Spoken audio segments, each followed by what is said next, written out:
இது மகிமை நேரம். பிதாவாகிய தேவனாலும் கர்த்தராகிய இயேசு கிறிஸ்துவினாலும் உங்கள் எல்லாருக்கும் கிருபையும் இரக்கமும் சமாதானமும் உண்டாவதாக. மத்தேயு 18:19. அல்லாமலும் உங்களில் 2 பேர் தாங்கள் வேண்டிக் கொள்ள போகிற எந்த காரியத்தை குறித்தாகிலும் பூமியிலே ஒருமனப்பட்டிருந்தால் பரலோகத்தில் இருக்கிற என் பிதாவினால் அது அவர்களுக்கு உண்டாகும் என்று உங்களுக்கு சொல்கிறேன். ஏனெனில் 2 பேராவது 3 பேராவது என் நாமத்தினாலே எங்கே கூடியிருக்கிறார்களோ அவர்கள் நடுவிலே இருக்கிறேன் என்றார்.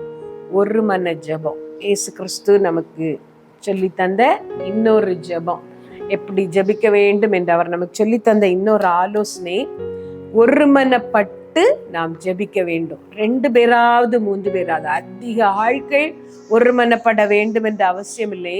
2 பேர் அல்லது 3 பேர் ஒருமனப்பட்டாலே போதும், பரலோகத்தில் இருக்கிற என் பிதாவினால் அந்த காரியம் அவர்களுக்கு உண்டாகும் என்று சொல்லி இயேசு கிறிஸ்து சொல்லி இருக்கிறார். இந்த ஒரு மனம் ஆவிக்குரிய வாழ்க்கையிலையும் சரி, குடும்ப வாழ்க்கையிலையும் சரி, மிக மிக அவசியமான ஒரு காரியம். ஒரு மனம் இல்லாவிட்டால் சேர்ந்து நடந்து போவார்களோ என்று சொல்லி நீதிமொழிகளிலே சொல்லப்பட்டிருக்கிறது. ஒரு மனம் இருந்தால்தான் நாம் சேர்ந்து வாழ முடியும். குடும்ப வாழ்க்கையிலே இந்த நாட்களிலே ஒரு மனம் இல்லாமல் போய் அவதிப்படுகிற எத்தனையோ குடும்பங்களை பற்றி நாம் கேள்விப்படுகிறோம். எத்தனையோ பேர் திருமணமாகி கொஞ்ச நாட்கள் ஆனதும் மன முறிவுக்காக வழக்கு போட்டு வாழ்க்கையை கெடுத்து கொள்ளுகிறார்கள். அதுக்கு காரணம் அந்த ஒரு மனம் இல்லாமல் போவதுதான். ஒரு மனதோடு கூட அந்த ஒரு அன்பு இல்லாமல் போவதுதான். ஒரு மனம் இருக்கிற வீடு ஆசீர்வதிக்கப்படும். இயேசு கிறிஸ்து சொன்னார், தனக்குத்தானே விரோதமாக பிரிந்திருக்கிற எந்த பட்டணமும் பாழாய்ப்போம், தனக்குத்தானே விரோதமாய் பிரிந்திருக்கிற எந்த குடும்பமும் பாழாய் போகும் என்று சொல்லி ஒரு மனதை காத்து கொள்ள வேண்டியது அவசியமா இருக்கிறது. சில சின்ன பிரச்சனைகளாக இருக்கும், வாழ்க்கையே அது முறித்து போடும், வாழ்க்கையே அது உடைத்து போடும். ஒரு திருமணமான தம்பதிகள் திருமணமான நாட்களிலே மனைவி சொன்னாள், இன்றைக்கு நாம் வெளியே போய் சாப்பிடுவோம் என்று சொல்லி. கணவன் சொன்னார், இல்லை இல்லை, வீட்டிலே எல்லாம் இருக்கிறது, எதற்காக வெளியே போக வேண்டும், வீட்டிலேயே இருந்து சமைத்து சாப்பிடுவோம், அதுதான் ருசியாக இருக்கும் என்று சொல்லி. இது ஒரு சின்ன பிரச்சனை தான். யாராவது ஒரு ஆள் அதிலே விட்டு கொடுத்தால் அது பிரச்சனையாக வளர்ந்திருக்காது. இதுவே பெரிய பிரச்சனையாக மாறி அந்த பெண் தன் வீட்டிற்கு ஃபோன் பண்ண, தாயார் ஒரு ஆலோசனை சொல்லி கொடுக்க, அந்த கணவன் தன்னுடைய வீட்டிற்கு ஃபோன் பண்ணி சொல்ல, இது ஒரு பெரிய பிரச்சனையாக வந்து அது மன முறிவுக்கு 2 பேரும் பிரிகிற அளவுக்கு அது போனது. அது காரணமாயிடுச்சு. சின்ன சின்ன பிரச்சனைகள். மனைவி சொல்கிறாள், அந்த பக்கத்து வீட்டிற்கு நாம் போய் விட்டு வருவோம், அங்கே ஒரு பிரச்சனை அவர்களுக்கு, நாம் போய் பார்த்து விட்டு வருவோம். கணவர் சொல்கிறார், இல்லை, மற்றவர்களுடைய காரியத்திலே நாம் ஏன் தலையிட வேண்டும், நாம் பாட்டிற்கு இருப்போம் என்று சொல்லி. இதுதான் பிரச்சனைக்கு காரணம். அவர்கள் 2 பேரும் சண்டை போடுவதற்கு காரணம் இதுதான்.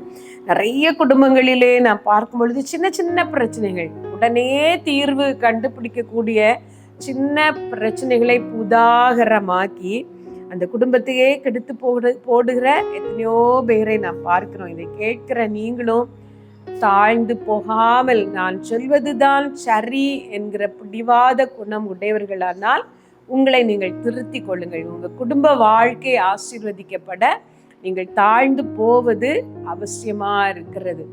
அதே போலதான் சபை வாழ்க்கையிலையும் நீங்கள் பொதுவாக செய்கிற எந்த காரியத்திலையும் ஒரு சின்ன காரியத்திலே நீங்கள் தாழ்ந்து போகும் பொழுது கர்த்தர் உங்களை ஆசீர்வதிக்கிறார். அது மாத்திரம் இல்ல, மனுஷருடைய கண்களிலே கூட நீங்கள் தயவை பெற்றுக் கொள்ளுகிறீர்கள்.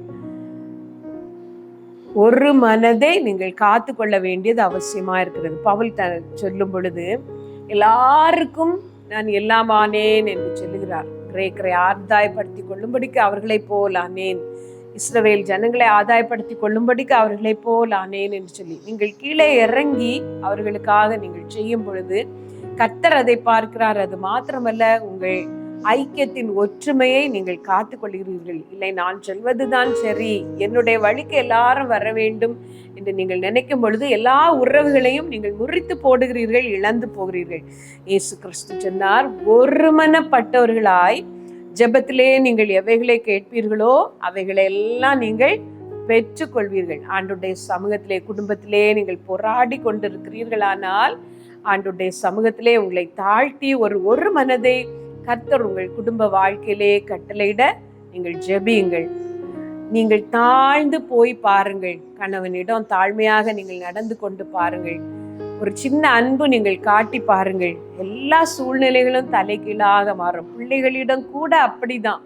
பிள்ளைகளிடம் மன்னிப்பு கேட்ட பெற்றோர் சிலரை எனக்கு தெரியும். அந்த பிள்ளைகள் பெற்றோரை நேசித்தார்களே ஒழிய அவர்களை வெறுக்கவில்லை.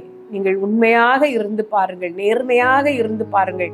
அது உங்கள் வாழ்க்கை கட்டும். ஒருமனப்பட்டவர்களாய் ஜெபத்திலே நீங்கள் எவைகளை கேட்பீர்களோ அவைகள் எல்லாம் நீங்கள் பெற்றுக்கொள்வீர்கள். ஒரு மனதை உருவாக்கி, ஒரு மனமான சூழ்நிலையை உங்கள் வீட்டிலே நீங்கள் உருவாக்கி விட்டு நீங்கள் ஜெபிக்க உட்காருங்கள். சேர்ந்து ஜெபித்து பாருங்கள்.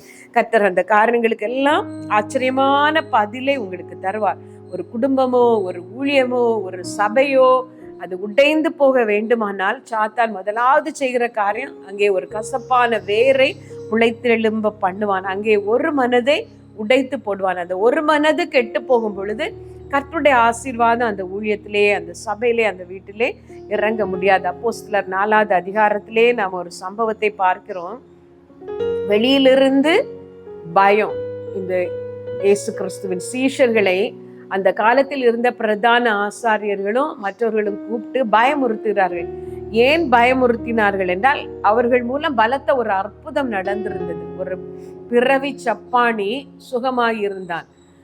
அப்பொழுது எல்லா ஜனங்களும் இந்த பேதுருவை யோவானையும் தொடங்குகிறார்கள். அவர்களுடைய ஆலோசனை கேட்க தொடங்குகிறார்கள். இதை பார்த்து பொறாமைப்பட்ட அந்த காலத்து மத தலைவர்களாக இந்த பிரதான ஆசாரியரும் வேத பாரரும் கூப்பிட்டு பேதுருவை யோவானையும் பயமுறுத்துகிறார்கள். ஆனால் அவர்கள் பயப்படவில்லை. தேவனுக்கு கீழ்ப்படிவதே மேலானது என்று சொல்லிவிட்டு அவர்கள் போய் இதை அவர்களோடு ஐக்கியமானவர்களுக்கு அறிவிக்கிறார்கள். அவர்கள் எல்லாரும் சேர்ந்து ஒருமனப்பட்டு, தேவரீர் அவர்கள் பயமுறுத்தல்களை கேட்டு, உம்முடைய பிள்ளைகளாகிய நாங்கள் உம்முடைய வசனத்தை முழு தைரியத்தோடும் பலத்தோடும் சொல்ல எங்களுக்கு கிருபை செய்தருளும் என்று சொல்லி ஒருமனப்பட்டு அவர்கள் ஜெபம் பண்ணினார்கள். அவர்கள் ஜெபித்த பொழுது அவர்கள் கூடியிருந்த இடம் அசைந்தது மாத்திரமல்ல, எல்லாரும் பரிசுத்த ஆவியினால் நிரப்பப்பட்டு தைரியம் உள்ளவர்களாக அவர்கள் மாறினார்கள். எங்களுக்கு தைரியம் வேண்டும், இந்த ஜனங்களுக்கு உம்முடைய வார்த்தைகளை சொல்ல, இந்த பயமுறுத்தல்களை கண்டு பயப்படாமல் உம்முடைய வார்த்தைகளை சொல்ல எங்களுக்கு தைரியம் வேண்டும் என்று கேட்டார்கள். ஒரு மனதோடு கேட்ட உடனே அந்த இடம் அசைந்து ஆண்டவர் ஒரு அடையாளத்தோடு அவர்களுக்கு அந்த தைரியத்தை கொடுத்தார். ஒரு மனதின் ஜெபம் பெரிய காரியங்களை உங்கள் வாழ்க்கையிலே செய்யும். நீங்கள் போராடி கொண்டிருக்கிறீர்களா? உங்கள் குடும்பம் ஒற்றுமைப்படக்கூடாத படிக்கு, உங்கள் பிள்ளைகள் ஒன்றுக்கொன்று ஒற்றுமையாக வாழக்கூடாத படிக்கு நீங்கள் கஷ்டப்பட்டு கொண்டிருக்கிறீர்களா? முதலாவது ஒரு மனப்பாட்டிற்காக எதையாகிலும் நீங்கள் செய்து பாருங்கள். உங்கள் பிள்ளைகளை எல்லாம் சேர்ந்து அழைத்து ஒரு சின்ன பிக்னிக் நீங்கள் போய் கொண்டு வரலாம். உங்கள் பிள்ளைகளை எல்லாம் சேர்த்து வீட்டிலே வைத்து ஒரு நாள் ஒரு ஜெபத்தை வைக்கலாம். பிள்ளைகள் ஒருவருக்கொருவர் அன்பாக பழகும்படி, பிள்ளைகளுடைய குடும்பங்கள் ஒருத்தருக்கு ஒருத்தர் இணைந்து நேரத்தை செலவழிக்கும்படி ஏதாவது ஒன்றை யோசித்து செய்து பாருங்கள். அதன் பிறகு நீங்கள் பண்ணுகிற ஜெபம் வல்லமை உள்ளதாக மாறும். ஒருமனப்பட்டவர்களாய் ஜெபத்தில் எவைகளை கேட்கிறீர்களோ அவைகளை எல்லாம் பெற்றுக்கொள்வீர்கள். ஒரு நிமிடம் கண்களை மூடி ஜெபிப்பீர்களா? சர்வ வல்லமை உள்ள எங்கள் நல்ல தகப்பனே, இந்த நல்ல வேலைக்காக நாங்கள் ஸ்தோத்திரிக்கிறோம். என் குடும்பம் பிரிந்து கிடக்கிறது என்று சொல்லுகிறவர்கள், ஆண்டவரே அந்த பிரிவினைக்கு நான் தான் காரணம் என்று தெய்வ சமூகத்திலே உங்களை ஒப்பு கொடுங்கள் ஏசப்பா. யார் யார் தங்களை தாழ்த்தி என் குடும்பம் ஒருமனப்பட வேண்டும், என் சபை ஒருமனப்பட வேண்டும், என்னுடைய பிடிவாதத்தை விட்டு நான் கீழே இறங்குகிறேன், ஒரு மனதிற்காக நான் முயற்சி செய்வேன் என்று ஜெபிக்கிறார்களோ அப்படிப்பட்ட ஒவ்வொருவர் மேலும் உம்முடைய அபிஷேகம் இறங்கட்டும். அந்த ஊழியத்திலே, அந்த சபையிலே, அந்த வீட்டிலே உம்முடைய வல்லமை இறங்கும்படி இயேசுவின் நாமத்தினால நாங்கள் ஜெபிக்கிறோம்.